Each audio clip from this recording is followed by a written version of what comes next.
Assalamualaikum warahmatullahi wabarakatuh. Perkenalkan, nama saya Aryo Bayhaki dari kelas Jurnalistik 2B. Di sini saya ingin mengerjakan tugas milestone tentang sejarah adanya dinasti Bani Umayyah dari proses berdirinya hingga proses menurunnya Bani Umayyah menguasai Damaskus. Dinasti Umayyah. Sepeninggal Rasulullah, Umayyah sesungguhnya telah menginginkan jabatan pengganti Rasul atau Khalifah, tetapi mereka belum berani menampakkan cita-citanya itu pada masa Abu Bakar dan Umar. Baru setelah Umar meninggal, yang penggantinya diserahkan kepada hasil musyawarah 6 orang sahabat Bani Umayyah menyokong pencalonan Utsman bin Affan secara terang-terangan. Akhirnya Utsman dipilih. Sejak pada saat itu mulailah Bani Umayyah meletakkan dasar-dasar untuk menegakkan Khalifah Umayyah. Pada masa pemerintahan Utsman bin Affan, Umayyah mencurahkan segala tenaganya untuk memperkuat dirinya dan menyiapkan daerah Damaskus sebagai pusat kekuasaan di kemudian hari. Khalifah Utsman tidak mempunyai kepribadian sekuat Khalifah Abu Bakar maupun Umar. Ia mudah dipengaruhi oleh anggota-anggota sukunya yang bertindak sebagai penasihat-penasihatnya yang kurang memperhatikan kebesaran-kebesaran Arab. Hal inilah yang menyebabkan ia mendapatkan lawan yang banyak. Sebagian orang-orang Arab mengambil sikap untuk memusuhinya. Dinasti Umayyah di Damaskus berkuasa kurang lebih 89 tahun lamanya, yakni dari 661 Masehi atau 41 Hijriah sampai dengan 750 Masehi atau 132 Hijriah. Selama kurun waktu tersebut terdapat 14 orang khalifah yang memerintah. Izzuddin mengutip dari buku Ira Lapidus yang menggambarkan skema Bani Umayyah dan Khalifah Umayyah seperti yang akan saya jelaskan di bawah ini. Yang pertama, ada proses berdirinya dinasti Umayyah. Pada masa pemerintahan Khalifah Ali, banyak konflik yang tak terelakkan, terutama konflik antara Ali dan Muawiyah bin Abi Sufyan. Yang pada saat itu Muawiyah membentuk pemerintahan tandingan di Damaskus yang mengakibatkan Ali terpukul mundur dan terbunuh. Setelah wafatnya Ali, pemegang kekuasaan di Irak selanjutnya adalah anaknya sendiri, yaitu Hasan bin Ali. Hasan dipilih dan menerima sumpah setia dari masyarakat dan menjadi pemimpin berikutnya. Akan tetapi pemerintah Hasan hanya bertahan beberapa bulan saja. Melihat kondisi pada saat itu, Hasan memiliki keinginan untuk menyatukan seluruh umat Islam, sehingga Hasan lebih memilih berdamai dengan Muawiyah dan menyerahkan tahta kekuasaan seluruhnya kepada Muawiyah bin Abu Sufyan. Peristiwa penyerahan kekuasaan dari Hasan bin Ali kepada Muawiyah bin Abu Sufyan ini terkenal dengan sebutan Amul Jamaah atau tahun penyatuan. Peristiwa tersebut terjadi pada tahun 41 Hijriah atau 660 Masehi. Sejak saat itu secara resmi pemerintahan Islam disandang oleh Muawiyah bin Abu Sufyan. Ia kemudian memindahkan pusat kekuasaan dari Madinah ke Damaskus.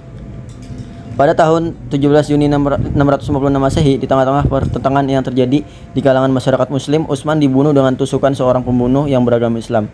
Kejadian tersebut merupakan permulaan dari rentetan kejadian yang makin lama makin genting, yang menunjukkan adanya perbedaan antara pusat negara Arab yang dipimpin oleh para khalifah dengan daerah-daerah pendudukan yang dipimpin oleh para militer, yang berarti pula bahwa bangun jatuhnya Islam kini ditentukan oleh kekuasaan-kekuasaan di luar daerah kelahiran Nabi Muhammad SAW. Pada masa dinasti Umayyah, sistem perbudakan kembali diterapkan. Selain itu, kebiasaan pola hidup yang sangat mewah dan senang berfoya-foya dari sebagian khalifah merupakan faktor yang membuat dinasti Umayyah melemah. Salah satunya adalah Yazid bin Muawiyah atau khalifah kedua dinasti Umayyah. Ia terkenal sebagai pengagum wanita, bahkan penyanyi wanita dipelihara atau dijadikan sebuah hiburan. Yazid juga memelihara burung buas, anjing, singa padang pasir,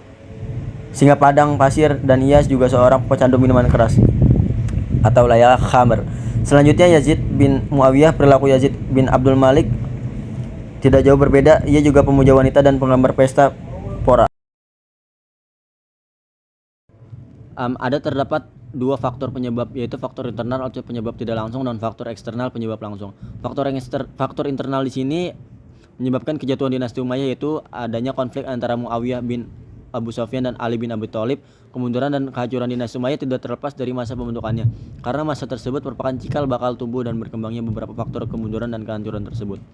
Pada masa Khalifah Utsman bin Affan menimbulkan konflik yang berkepanjangan dalam tubuh umat Islam, khususnya antara Muawiyah dan Ali. Muawiyah yang sudah lama mendambakan kejabatan khalifah memanfaatkan momentum itu sebaik-baiknya. Muawiyah memperkuat penolakan terhadap Ali dengan alasan menuntut balas atas kematian Utsman. Muawiyah berusaha membangkitkan semangat dan emosi rakyat Syria yang dengan mempertunjukkan baju Utsman yang bergelimang darah dan jemari istri Utsman yang turut kepotong dalam pembunuhan tersebut.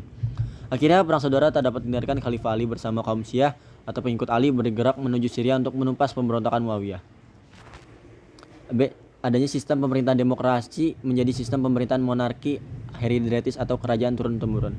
Ketika Hasan bin Ali memberikan kekuasaan dengan penuh pada Muawiyah bin Abu Sufyan, berakhirlah periode dari masa Khulafaur Rasyidin. Namun dengan penyerahan kekuasaan itu, Hasan memberikan syarat dan terjadinya perebutan kekuasaan. Muawiyah bin Yazid dalam masa kepemimpinannya tidak dapat berbuat banyak dikarenakan ia tidak mampu menjalankan roda pemerintahan tersebut. Mungkin itu saja yang bisa saya ceritakan atau tentang milestone Bani Umayyah. Terima kasih. Wassalamualaikum warahmatullahi wabarakatuh. مشي معي عدنية حب ما فيها إلا الغرام وأحلى